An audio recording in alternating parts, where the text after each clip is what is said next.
Now we will discuss upon drugs and its active principles.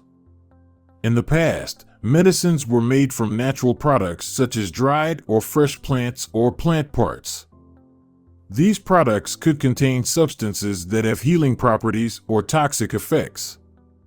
To ensure a year-round supply of these medicinal products, plants were preserved by drying or soaking them in alcohol or vegetable oils. Drying the plant or plant product resulted in a drug, from the French word drogue, meaning dried herb, which could refer to various dried plant parts such as leaves, flowers, or exudates. Soaking plants or plant parts in alcohol creates a tincture, which is an extract of the pharmacologically active constituents of the plant.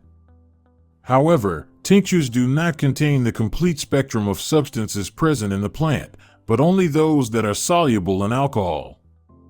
For example, opium tincture contains alkaloids such as morphine, codeine, and others extracted from the opium poppy. Using a natural product or extract for treating a disease usually involves administering multiple substances with different activities. The dose of each constituent in a natural product can vary greatly depending on factors such as the geographical origin, time of harvesting, and storage conditions. To address these issues, pharmaceutical laboratories began isolating the active principles of natural products in chemically pure form, starting with the isolation of morphine from opium in 1804.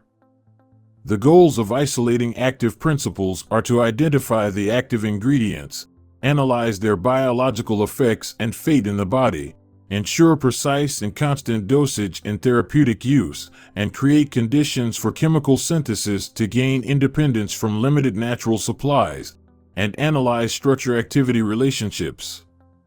Additionally, derivatives of the original constituents can be synthesized to optimize their pharmacological properties. For example, modifications of the chemical structure of natural substances have led to pharmaceuticals with enhanced potency, such as fentanyl, which is much more potent than morphine, and its derivatives, like carfentanil, which are even more potent, often used in veterinary anesthesia for large animals. Fentanyl requires 10 to 20 times less dosing than morphine, and is 500 times more potent than morphine. Have you ever heard of video books?